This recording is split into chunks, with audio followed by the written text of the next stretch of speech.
mana sih yang memang harus ada, mana yang mungkin bisa kita hemat, mana yang apa segala macam. Nah, ini sebenarnya ada piramidnya. Ya. Nah, piramid ini nih adalah langkah kedua yang mesti dibuat oleh semua teman-teman yang mau mulai melakukan perencanaan atau pengelolaan keuangan. Oke. Nah, piramid ini sebenarnya yang kamu bilang money dial itu Dika, itu yang pertama paling bawahnya tuh namanya adalah must have. Jadi itu nggak bisa hilang. Oke. Apa sih contohnya, misalnya kita mesti bayar kos, atau misalnya ada yang punya cicilan rumah, makan, minum, transport, pakaian utama, itu semua masuknya ke situ.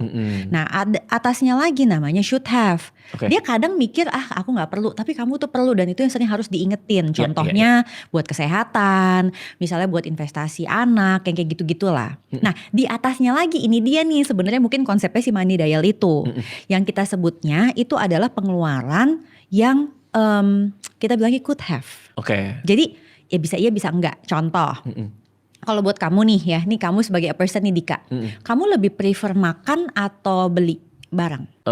Aku lebih suka makan. Ya udah, aku enggak. Jadi kalau suami aku juga sama kayak kamu, dia lebih suka ke kafe-kafe yang enak daripada misalnya ke bazar pakaian. Betul, itu aku. Iya kan?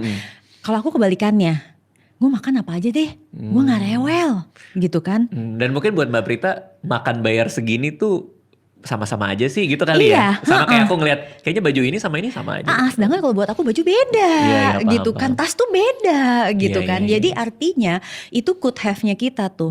Di atasnya lagi namanya nice to have. Nah, nice to have ini tuh konsepnya gini, misal kayak liburan. Kalau aku bilang, kalau aku tipe orang liburan duitnya kurang, aku gak pergi. Kenapa? Karena buat aku ya, keseharian aku dengan dinas-dinas aku itu tuh aku udah sering banget datang terus, maaf nih misal hotel namanya di daerah ya, terus yang gatel atau apa gitu-gitu kan. Jadi kalau aku sampai traveling for our family, gue gak mau, gue bilang ini gak ada ya bunda bawa rice cooker, abon sama kering kentang, gue bilang gitu. Gak ada gitu, demi berhemat misalnya jadi gak breakfast apa, no way gue bilang gitu. Pokoknya breakfast tuh harus enak, makanya kita selalu pilih hotel yang breakfastnya tuh lengkap, bisa buat muslim friendly lah, kira-kira tuh gitu.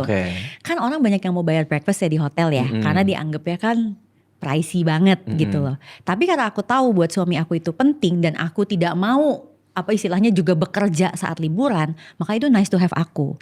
Jadi itu sebetulnya yang kamu sebut money dial itu. Nah, everyone memang mesti ngerti gimana cara dia mengisi si piramid tersebut. Kalau dia nggak ngerti, pasti budgetnya bablas terus.